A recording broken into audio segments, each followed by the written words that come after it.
Hey everybody, good to see you again. Welcome back. Wanted to check in again, our nightly check-in here, give you a quick update as to where things are and what we're up to today. And then I'm thrilled to have a special guest calling in on the line tonight, a guy who I admire and look up to, and who will tell us about what's going on from his perspective as a restaurant owner and what he is doing to once again fill the cracks in a system. So thrilled to have Chef Jose Andres on the line, and we'll get to him in one quick second. First, the details from today. Look, here in Massachusetts, the story has been pretty similar at this point. About a 20% increase again in confirmed cases here around the Commonwealth. An awful lot more cases that are expected. We are increasing our testing. That is a good sign. We've still got a long way to go before we are able to substantially roll out those tests to everybody that actually needs one. And we're continuing to have backlogs in the process there by which you, in order to get tested, you not only need to have one of those tests, but you need to have swabs. You then need to have people that can conduct those tests and then process those tests, and the turnaround time has to be adequate. And so we're still pushing very hard to get through that. We still have challenges making sure that all of our first responders, emergency room doctors, to firefighters, to nurses, to police officers, have access to the protective equipment that they need. And we're pushing very hard on that. I am thrilled that there was, that the administration has finally decided to call out or to use existing authorities to actually try to spark domestic production on this through the wartime authorizations that are can help increase our industrial base here. We called for that about a week ago. I'm glad the administration actually followed through on it. So that was good news, albeit like everything these days, a bit delayed. We need also to make sure that there's enough medical equipment. So ventilators is another big issue. I've been on the phone today with a number of different folks in the medical device and medical community trying to understand what else we can do to try to make sure that we get as many of those online as possible, as quickly as possible.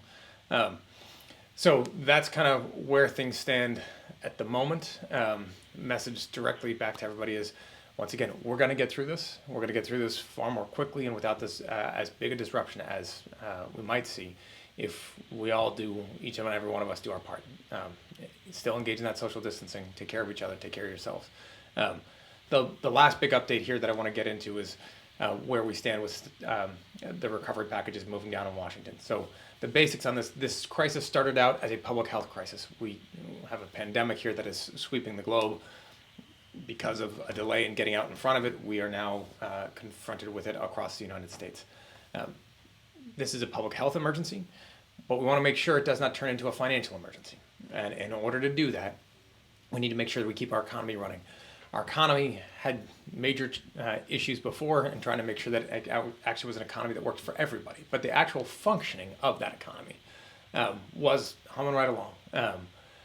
We are seeing that economy grind to a halt because government has told people that you can't go to work. You can't go outside, you can't buy things, you can't go to the movies, you can't go to a restaurant, you can't go to sporting events. But we ordered that because we need to protect our people, because that's how we have to engage in that social distancing to get in front of this pandemic. But if it's government's orders to say, hey, you can't go out and engage in commerce, then it's got to be government's responsibility to make sure that you don't bear the financial burden for that too, that the roof doesn't fall over your head, and that you can't keep food on your kids' plate, and that your kids can still gain access to some sort of educational curriculum while they're home.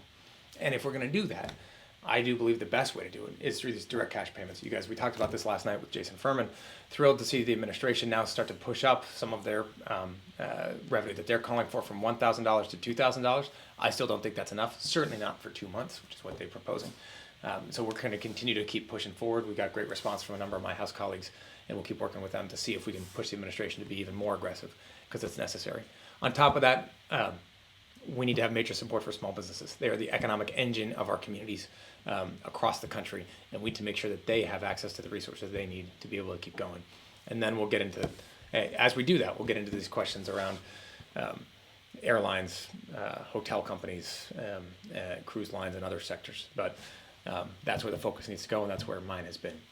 And I'm not sure there's anybody that we could talk to tonight that can shine a greater light as to what that challenge looks like from a restaurant owner, from somebody that's running a business, from somebody who cares deeply about his employees, and I'll let him tell you a little bit about what he's doing.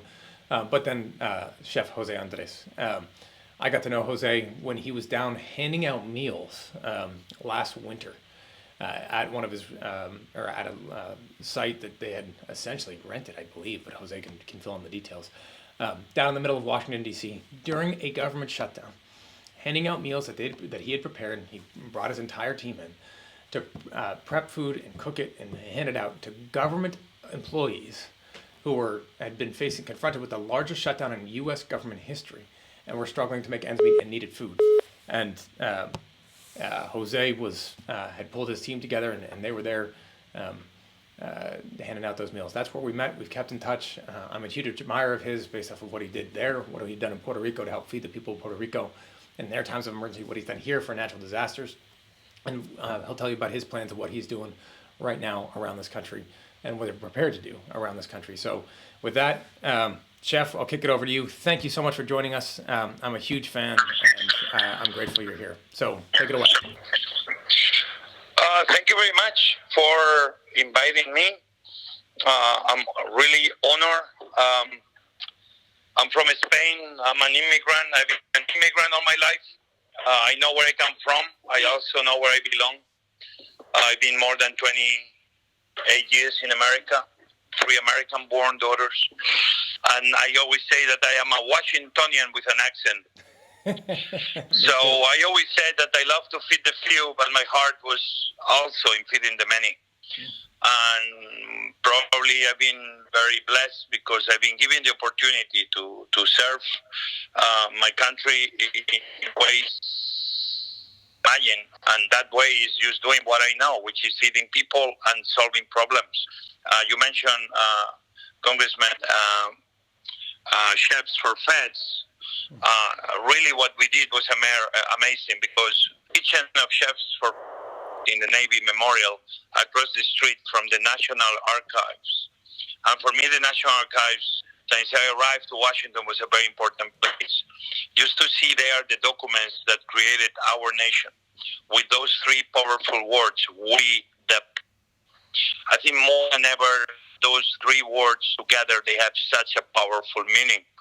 And what we did was not only opening a restaurant in Washington, D.C., in the Navy Memorial, a place to my heart because I was in the Spanish Navy, and first time I came to America was on a sailing ship with the Navy.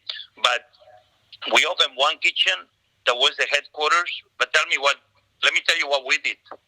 Restaurants and Chefs of America, we came together and we fed thousands of meals a day, hundreds of thousands of meals a week in 35 states, 575 restaurants.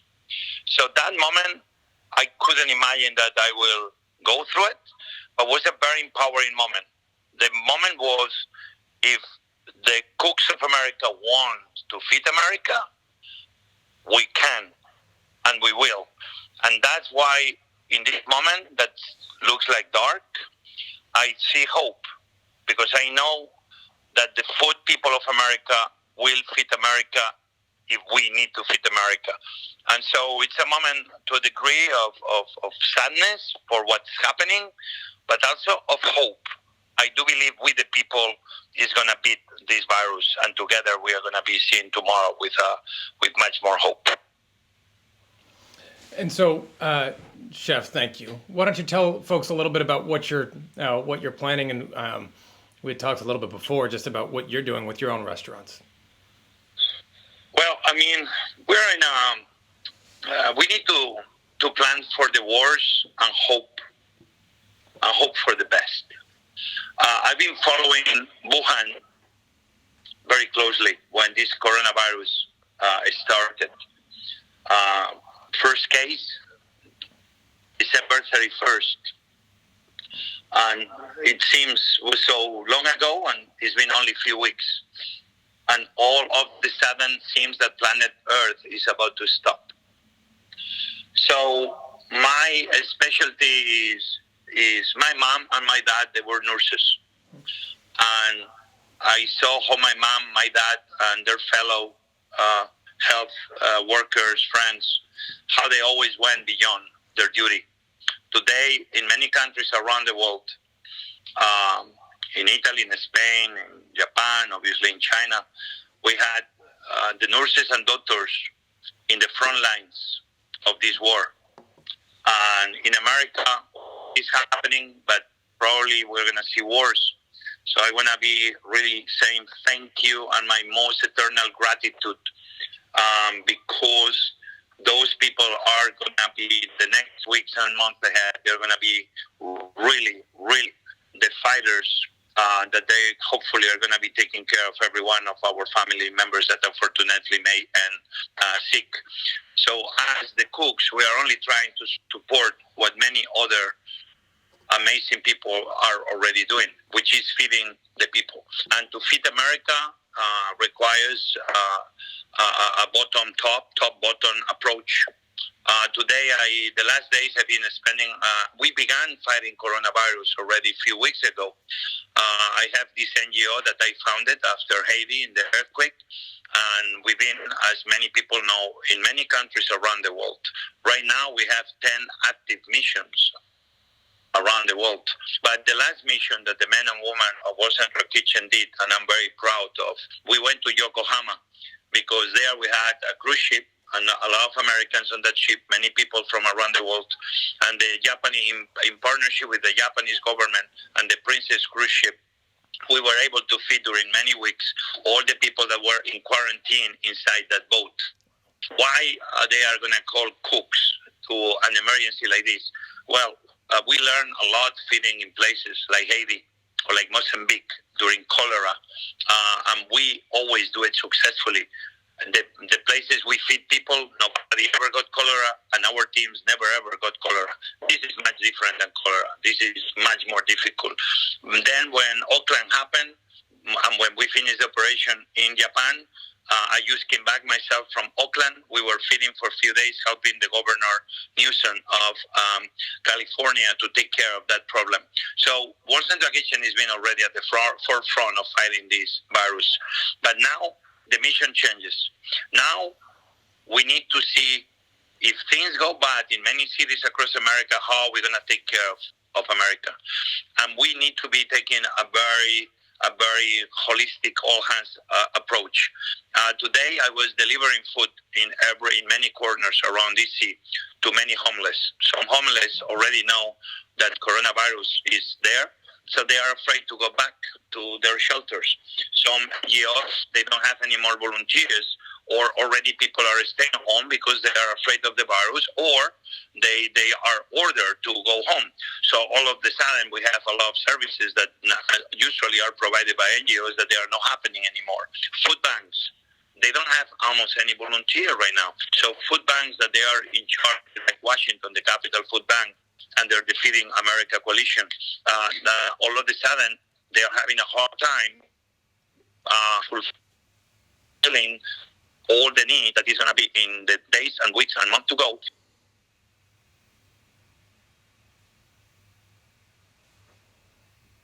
Still there?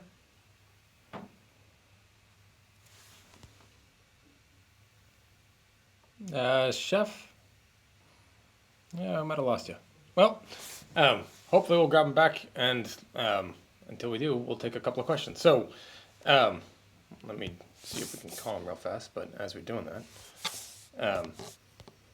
Your call has been forwarded to an automatic voice message. Technical difficulties. We'll track him down.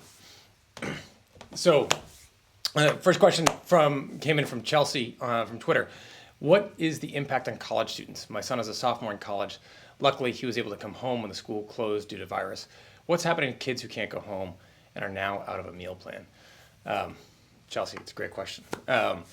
So it's been, look, I think as everybody knows and understands that colleges were closed for, out of abundance of caution for students, while initial data on the virus has indicated that it doesn't impact young people quite as viciously as it impacts others. We got Jose back. Jose, you're back. So sorry, it disconnected. It's all right. So let me. So what was the last thing I said? So I'll get right back to you, Chelsea. We will answer your question as soon as Jose finishes up. But for those of you that are tuning in and watching on Facebook, you can type whatever questions you want into the comment section down below, and we'll try to get to as many of them as we can as we got the chef. You were talking about, Chef, the basically what you had been doing and after in Mozambique, after cholera, and how you guys had actually nobody had gotten cholera, but the lessons that you had learned after. Yes, but you got everything when I was talking about the community kitchens I was opening, right? Yeah. So I opened these community kitchens where we charge, but we make very clear that if somebody cannot afford, we don't ask, pay it forward. So today, more than half of the meals we've been giving, they've been just given for free. Again, it's a lot of people already without work and a lot of homeless, but was kind of very special. Used to have people that can afford it and people that cannot waiting in line. But this is kitchens that you don't go inside the restaurant, you stay outside. It's only for takeout. We give you a bag with the food. We don't touch your credit card or your money. Everything is done through your phone, or making sure that there's no contact between anybody. We make sure that we leave 6 feet in separation in between every person waiting in line. We make sure that everybody washes and cleans their hands with a special liquid before they get in contact with any of our staff to give them the food. We make sure that everybody reads the rules of engagement of what they have to do to make sure that nobody catches coronavirus, to protect yourself, to protect others, and to protect your family. And already we've been doing videos sharing with many chefs across America what the community kitchen should be, because it's important that we will have small kitchens with a small staff, so to minimize contagion. But then we need to be taking care of the elderly. We need to be taking care of people with immune system problems. We need to make sure that in our communities we have a way for people, in case the city is shut down, that can eat. Some people don't have money to go to buy for entire week. People live sometimes day to day. So we need to make sure that we come with systems that we can take care of the elderly, of the children, of the people with problems on their immune system. So I dream that in any city that becomes a hot zone, we will have restaurants that there are no restaurants anymore.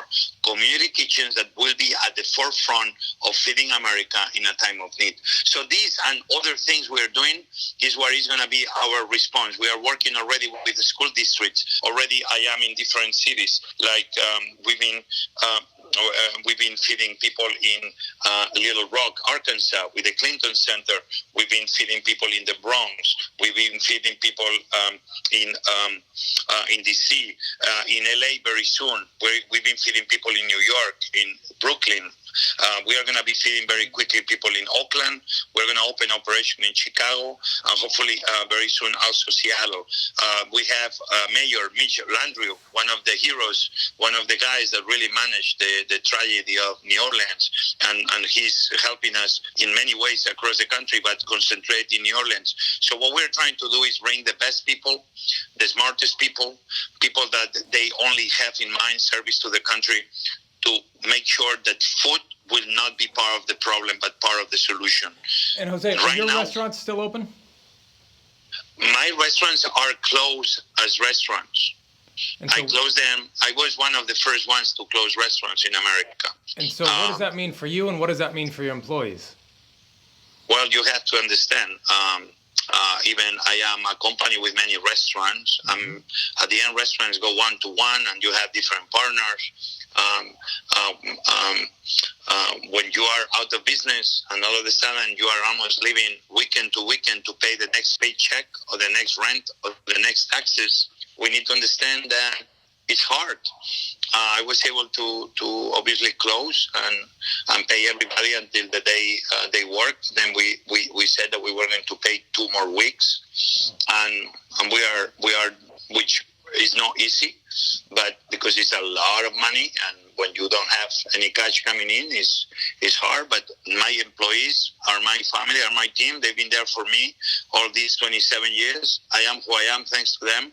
In a moment like this, me and my partners, we're going to try to be there for them. So we're going to try to be standing this, but this is a moment that the federal government is going to have to come in a way. I was kind of happy to read that they have programs to give bailouts to the airline industry, $40 billion. That's okay. I think the government has to take care of solutions and to every industry. But we need to remember this, America. More than 10% of the workers in America are in the food business. Those employees are the ones that feed America in the good times. But we need to remember too that those people who are going to be needed to feed America in the weeks to months are the food workers. So if we invest in the restaurant industry, in the cooks, in the waiters, they are going to be the ones feeding America. So I do believe Congress, the White House, they need to remember that we're going to be in the forefront of feeding America. If we don't feed America, it becomes a national security issue. If we don't feed America, in few weeks, we may be having some issues in some communities. When there is no food, there is instability. And we need to make sure that food will not be an issue. We need to give the right importance to food. So if it's a bailout that needs to be done, this is the restaurant industry. But actually, it's even better.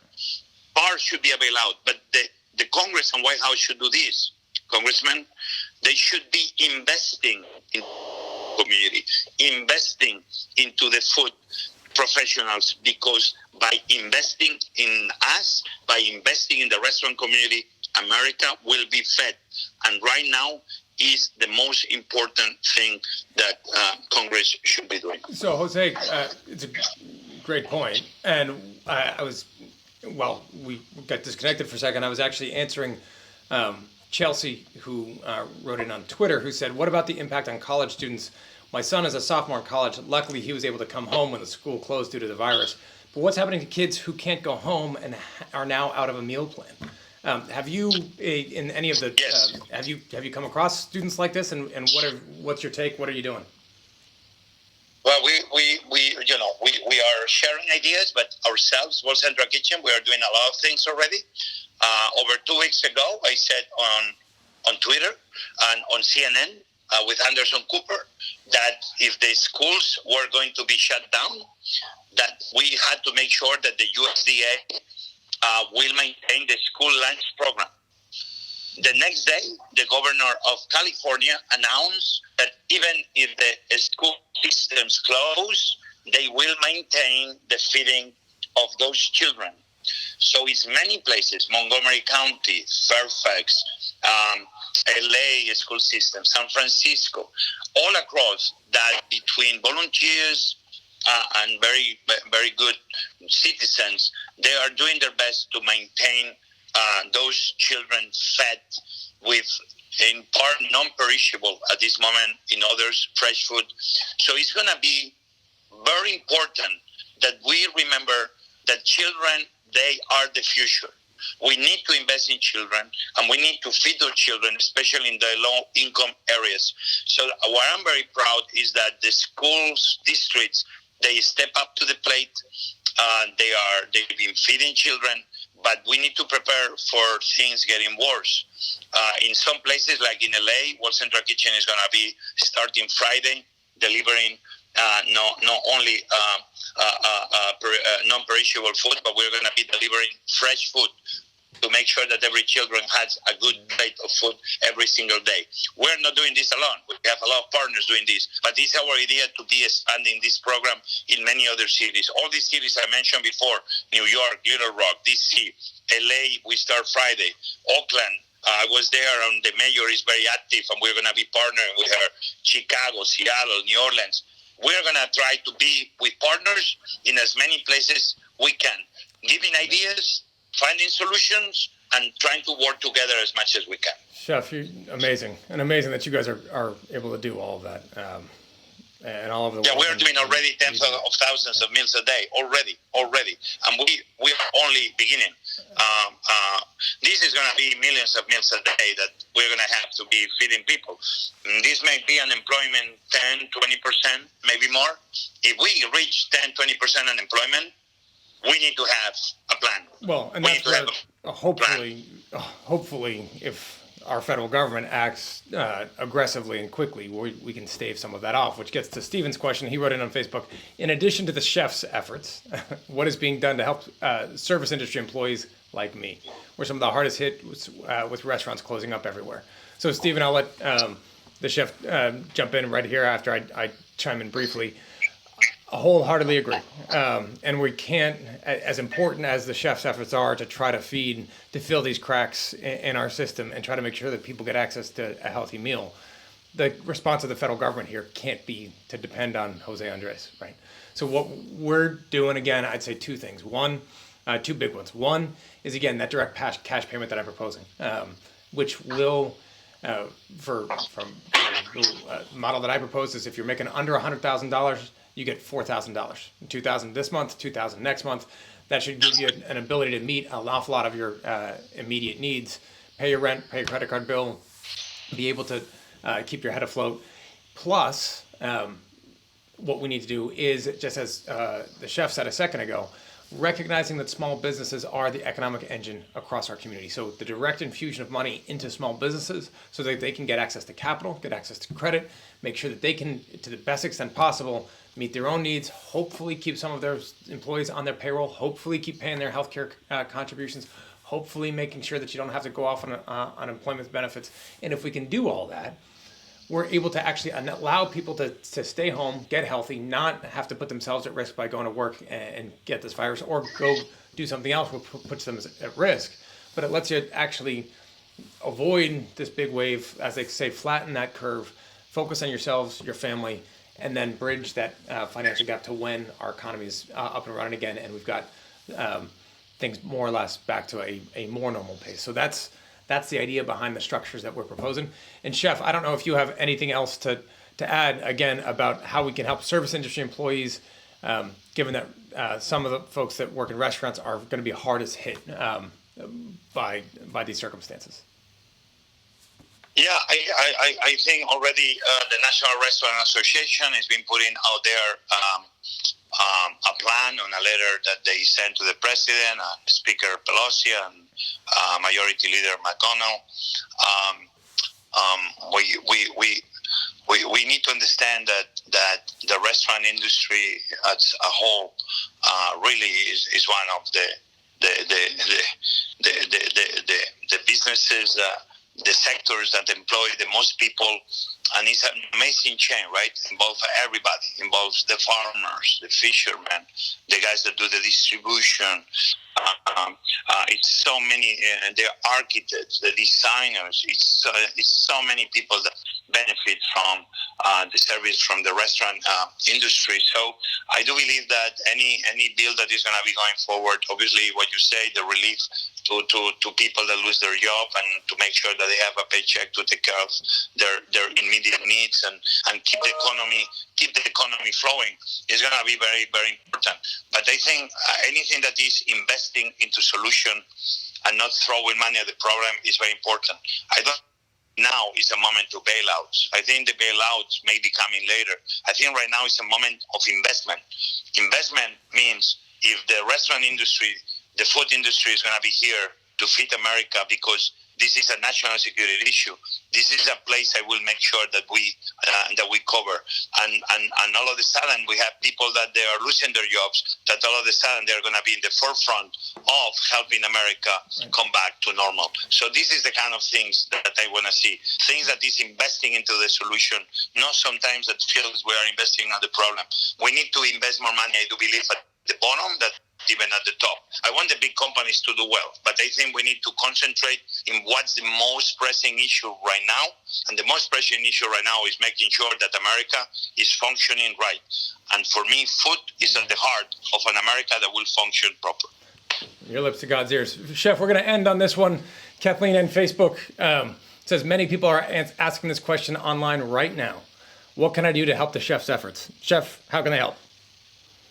Thank you very much for having me, Congressman. No, how can they help you? Well, you're welcome to that. Give me a break. But they want to help. People want to help you.